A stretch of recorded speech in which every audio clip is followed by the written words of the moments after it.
ದರ್ಶನ್ಗೆ ಸಂಬಂಧಪಟ್ಟ ಹಾಗೆ ಇಡೀ ದಿನ ಏನೆಲ್ಲ ಟ್ವಿಸ್ಟ್ಗಳು ಆಗಿದೆ, ಯಾವೆಲ್ಲ ಡೆವಲಪ್ಮೆಂಟ್ಸ್ಗಳಾಗಿದೆ ಅನ್ನೋದನ್ನ ಒಂದೊಂದಾಗಿ ನಿಮ್ಮ ಮುಂದೆ ಇಡ್ತಾ ಹೋಗ್ತೀವಿ. ರೇಣುಕಾಸ್ವಾಮಿ ಕೊಲೆ ಪ್ರಕರಣದಲ್ಲಿ ನಟ ದರ್ಶನ್ಗೆ ಮತ್ತಷ್ಟು ಸಂಕಷ್ಟ ಕಟ್ಟಿಟ್ಟ ಬುತ್ತಿ ಅಂತ ಹೇಳ್ತಾ ಇದೆ 5 ಪ್ರಮುಖ ಸಾಕ್ಷಿಗಳು. ಯಾವ ಆ 5 ಪ್ರಮುಖ ಸಾಕ್ಷಿಗಳು, ಏನ್ ಹೇಳ್ತಾ ಇದೆ ಈ ಸಾಕ್ಷ್ಯ, ಮತ್ತು ಈ ಸಂದರ್ಭದಲ್ಲಿ ದರ್ಶನ್ ಅವ್ರನ್ನ ಭೇಟಿ ಮಾಡ್ಲಿಕ್ಕೆ ಜೈಲಿಗೆ ಇವತ್ತು ಯಾರೆಲ್ಲ ಬಂದ್ರು, ಎಲ್ಲಾ ವಿವರವನ್ನ ಕೊಡ್ತಾ ಹೋಗ್ತೀವಿ. ರೇಣುಕಾಸ್ವಾಮಿ ಕೊಲೆ ಕೇಸ್ನಲ್ಲಿ ದರ್ಶನ್ಗೆ ಮತ್ತಷ್ಟು ಸಂಕಷ್ಟ, ಸಾರ್ಥಿ ಸುತ್ತಲೇ ಸುತ್ತುತ್ತಾ ಇದೆ ಇಡೀ ಪ್ರಕರಣ.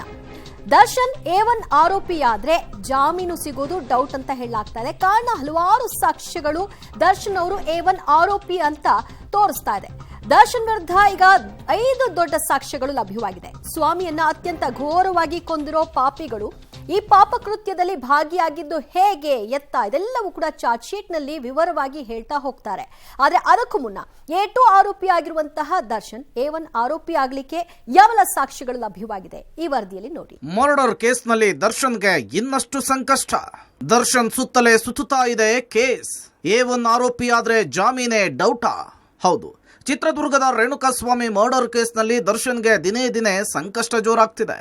ನಟ ದರ್ಶನ್ ವಿರುದ್ಧ ಚಾರ್ಜ್ ಶೀಟ್ಗೆ ತಯಾರಿ ನಡೆಸ್ತಾ ಇರುವ ಪೊಲೀಸರಿಗೆ ಒಂದೊಂದೇ ಬಲವಾದ ಸಾಕ್ಷ್ಯಗಳು ಸಿಗ್ತಿದೆ. ಈಗ ಸಿಕ್ಕಿರುವ ಸಾಕ್ಷ್ಯಾಧಾರಗಳಿಂದ ದರ್ಶನ್ಗೆ ಜಾಮೀನು ಸಿಗೋದೇ ಡೌಟ್ ಅಂತ ಹೇಳಲಾಗ್ತಿದೆ. ಪ್ರಕರಣದಲ್ಲಿ A2 ಆಗಿರುವ ದರ್ಶನ್ ಅವರನ್ನ A1 ಆರೋಪಿಯನ್ನಾಗಿ ಪರಿಗಣಿಸಲು ಪೊಲೀಸರು ಮುಂದಾಗ್ತಿದ್ದಾರೆ. ರೇಣುಕಾಸ್ವಾಮಿ ಕೊಲೆ ಪ್ರಕರಣದ ಆರೋಪಿ ನಟ ದರ್ಶನ್ಗೆ ಯಾಕೋ ಗ್ರಹಗತಿಗಳು ಸರಿಯಿದ್ದಂತೆ ಕಂಡು ಬರ್ತಿಲ್ಲ. ಯಾವಾಗ ದರ್ಶನ್ರನ್ನ ಅರೆಸ್ಟ್ ಮಾಡಲಾಯಿತೋ ಆ ಸಂದರ್ಭದಲ್ಲಿ A2 ಆರೋಪಿಯನ್ನಾಗಿ ದರ್ಶನ್ರನ್ನ ಗುರುತಿಸಲಾಗಿತ್ತು. ಇದೀಗ ಚಾರ್ಜ್ ಶೀಟ್ ಸಲ್ಲಿಕೆ ಹೊತ್ತಲ್ಲಿ ದರ್ಶನ್ಗೆ ಬಡ್ತಿ ಕೊಡುವ ಕೆಲಸವನ್ನ ಪೊಲೀಸ್ ಇಲಾಖೆ ಮಾಡದಂತೆ ಕಂಡು ಬರ್ತಿದೆ.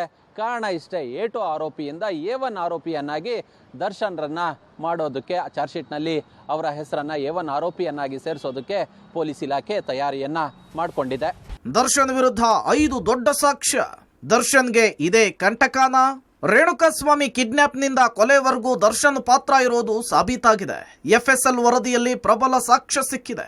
ಕೊಲೆಗೆ ಪಿತೂರಿ, ಸಾಕ್ಷ್ಯನಾಶ ಸೇರಿದಂತೆ ಪ್ರತಿ ಹಂತದಲ್ಲೂ ದರ್ಶನ್ ಪಾತ್ರ ಇರೋದು ಕನ್ಫರ್ಮ್ ಆಗಿದೆ. ಹಾಗಾದ್ರೆ ದರ್ಶನ್ಗೆ ಕಂಟಕವಾಗುವ ಆ 5 ಸಾಕ್ಷ್ಯಗಳು ಏನು ಅಂತ ತೋರಿಸ್ತೀವಿ ನೋಡಿ. ದರ್ಶನ್ಗೆ ಕಂಟಕ ಸಾಕ್ಷ್ಯ ನಂಬರ್ 1, ರೇಣುಕಾಸ್ವಾಮಿ ಮರಣೋತ್ತರ ಪರೀಕ್ಷೆ. ದರ್ಶನ್ಗೆ ಕಂಟಕ ಸಾಕ್ಷ್ಯ ನಂಬರ್ 2, ದರ್ಶನ್ ಬಟ್ಟೆ ಮೇಲೆ ರಕ್ತದ ಕಲೆ. ದರ್ಶನ್ಗೆ ಕಂಟಕ ಸಾಕ್ಷ್ಯ ನಂಬರ್ 3, ರೇಣುಕಾಸ್ವಾಮಿ ಹಲ್ಲೆಗೆ ಬಳಸಿದ ವಸ್ತುಗಳ ಸಾಕ್ಷ್ಯ.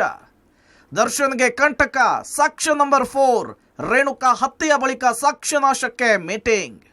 ದರ್ಶನ್ಗೆ ಕಂಟಕ ಸಾಕ್ಷ್ಯ ನಂಬರ್ 5, ಪಟ್ಟಣಗೆರೆ ಶೆಡ್ಗೆ ಬಂದು ಹೋದ ದೃಶ್ಯಗಳು ದರ್ಶನ್ಗೆ ಕಂಟಕವಾಗಲಿದೆ. ರೇಣುಕಾಸ್ವಾಮಿ ಹತ್ಯೆ ಪ್ರಕರಣದಲ್ಲಿ ದರ್ಶನ್ ಅವರ ಪಾತ್ರ ಬಹು ದೊಡ್ಡದಾಗಿರುವಂಥದ್ದು. ಯಾಕೆಂದರೆ ರೇಣುಕಾಸ್ವಾಮಿಯನ್ನು ಅಪಹರಣ ಮಾಡೋದ್ರಿಂದ ಹಿಡಿದು ಆತನ ಹತ್ಯೆ ಮಾಡಿ ಶವ ವಿಲೇವಾರಿ ಮಾಡೋ ತನಕ ಕೂಡ ದರ್ಶನ್ ಅವರ ಪಾತ್ರ ಇತ್ತು ಅನ್ನೋದ್ರ ಬಗ್ಗೆ ಈಗಾಗಲೇ ಸ್ಪಷ್ಟವಾದ ಮಾಹಿತಿಗಳು ತನಿಖೆಯಲ್ಲಿ ಬಯಲಾಗಿರುವಂಥದ್ದು. ಅದಕ್ಕೆ ಪೂರಕವಾದ ಸಾಕ್ಷಿಗಳನ್ನು ಈಗಾಗಲೇ ಪೊಲೀಸ್ ಅಧಿಕಾರಿಗಳು ತಮ್ಮ ವಶಕ್ಕೆ ಪಡೆದುಕೊಂಡಿದ್ದಾರೆ. ಜೊತೆಗೆ FSL ರಿಪೋರ್ಟ್ಗಳು ಕೂಡ ಪೊಲೀಸರ ಕೈ ಸೇರಿರುವಂಥದ್ದು. ಅದರಲ್ಲೂ ಕೂಡ ಪ್ರಮುಖವಾಗಿ 5 FSLನ ವರದಿಗಳೇನಿತ್ತು, FSLನ ವರದಿಗಳು ದರ್ಶನ್ ಅವರ ಇರುವಿಕೆ ಮತ್ತು ದರ್ಶನ್ ಅವರ ಪಾತ್ರದ ಬಗ್ಗೆ ಸಾಕಷ್ಟು ಮಾಹಿತಿಗಳನ್ನು ಹೊರಹಾಕ್ತಾ ಇದ್ದಾವೆ. ಜೊತೆಗೆ ದರ್ಶನ್ ಅವರ ಪಾತ್ರದ ಬಗ್ಗೆ ಒಂದಷ್ಟು ಮಾಹಿತಿಗಳನ್ನು ಕೂಡ ಎಸ್ಟಾಬ್ಲಿಷನ್ ಮಾಡ್ತಾ ಇರುವಂತದ್ದು. ಇನ್ನು 5 ಪ್ರಬಲ ಸಾಕ್ಷ್ಯದ ಜೊತೆಗೆ ರೇಣುಕಾಸ್ವಾಮಿ ಕೊಲೆಯ ಸೂತ್ರಧಾರ ಅನ್ನೋದಕ್ಕೆ ಪೊಲೀಸರಿಗೆ ಮತ್ತಷ್ಟು ಪ್ರಬಲ ಸಾಕ್ಷ್ಯ ಸಿಕ್ಕಿದೆ. ಹೀಗಾಗಿ ದರ್ಶನ್ ಅವರನ್ನ A2 ಬದಲಾಗಿ A1 ಆಗಿ ಪರಿಗಣಿಸಲು ಪೊಲೀಸರು ಮುಂದಾಗ್ತಿದ್ದಾರೆ. ದರ್ಶನ್ A1 ಆಗ್ಲಿಕ್ಕೆ ಕಾರಣ ಏನು? A1 ಅಂದ್ರೆ ಪ್ರಕರಣದ ಸೂತ್ರಧಾರ. ರಾಘವೇಂದ್ರ ಅವರಿಗೆ ಕರೆ ಮಾಡಿ ರೇಣುಕಾಸ್ವಾಮಿ ಪತ್ತೆ ಹಚ್ಚಲಿಕ್ಕೆ ಸುಪಾರಿ. ರೇಣುಕಾಸ್ವಾಮಿ ಪತ್ತೆಯ ಬಳಿಕ ಕಿಡ್ನಾಪ್ಗೆ ಸೂಚನೆ. ಪಟ್ಟಣಗೆರೆ ಶೆಡ್ನಲ್ಲಿ ರೇಣುಕಾಸ್ವಾಮಿ ಮೇಲೆ ಹತ್ಯೆ. ಶವ ಸಾಗಿಸಲು ಹುಡುಗರನ್ನ ಹುಡುಕಲು ಹೇಳಿದ್ದ ದರ್ಶನ್. ಶವ ವಿಲೇವಾರಿಗೆ 30 ಲಕ್ಷ ಹಣ ಕೊಟ್ಟಿದ್ದ ದರ್ಶನ್. ಮನೆಯಲ್ಲಿದ್ದ ಹಣವನ್ನೇ ಪ್ರದೂಷ್ಗೆ ಕೊಟ್ಟಿದ್ದ ದರ್ಶನ್.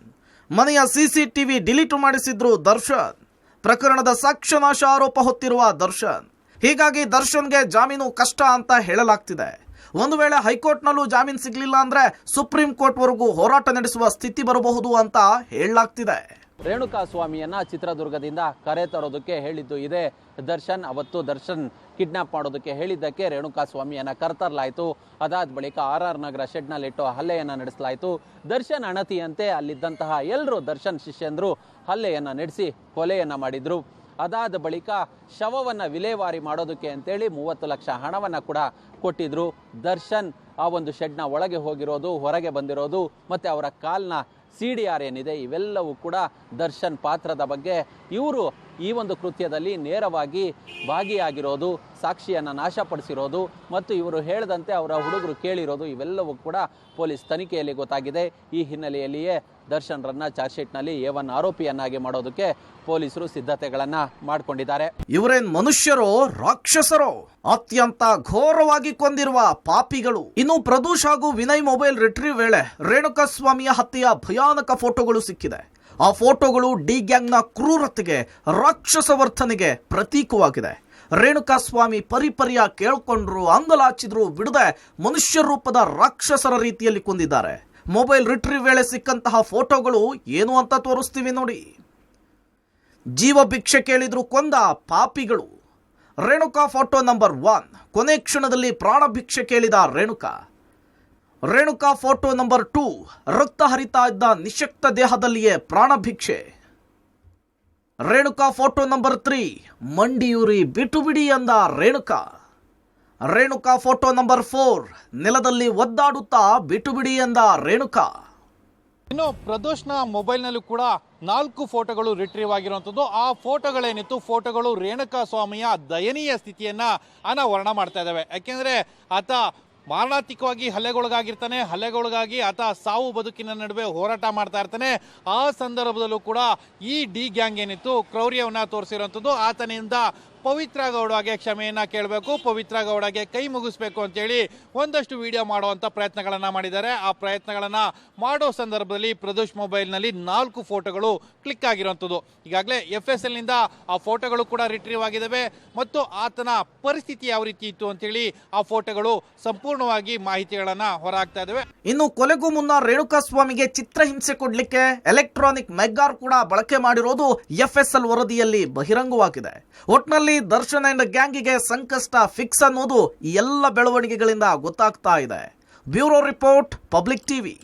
ದರ್ಶನ್ ಈ ಹಿಂದೆ ಹೇಳ್ಕೊಂಡಿದ್ರು ನನಗೆ 2 ಮುಖ ಇದೆ ಅಂತ. ಆ ಇನ್ನೊಂದು ಮುಖವನ್ನ ಅವರು ಅನಾವರಣ ಮಾಡಿರಲಿಲ್ಲ. ಈ ಕೊಲೆ ಕೇಸ್ನ ಮೂಲಕವಾಗಿ ಅವರು ಅನಾವರಣ ಮಾಡಿದ್ರು ಅಂತ ಹೇಳ್ಬಹುದು. ಆದ್ರೆ ಒಂದೇ ಒಂದು ಕ್ಷಣ ಯೋಚಿಸದೇ ಇದ್ರೂ ಕೂಡ ಆತನಿಗೆ ಕ್ಷಮಿಸಿ ಬಿಡಬಹುದಿತ್ತು. ಕೊಟ್ಟ ಏಟಿಗೆ ಆತ ಇದೇ ನನಗೆ ಸಿಕ್ಕ ಶಿಕ್ಷೆ ಅನ್ಕೊಂಡು ಬದುಕೊಳ್ತಿದ್ದ. ಅದನ್ನ ಮಾಡಲಿಲ್ಲ. ಅದರ ಪರಿಣಾಮ ಪಾಪಕೃತ್ಯದ ಪ್ರಮುಖ ಆರೋಪಿ ಸ್ಥಾನದಲ್ಲಿ ನಿಂತಿದ್ದಾರೆ. ಅವತ್ತು ಅವನಿಗೆ ನರಕ ತೋರಿಸಿದ್ರಿ, ಇವಾಗ ನೀವು ಜೀವಂತವಾಗಿ ನರಕವನ್ನ ಅನುಭವಿಸ್ತಾ ಇದ್ದೀರಿ.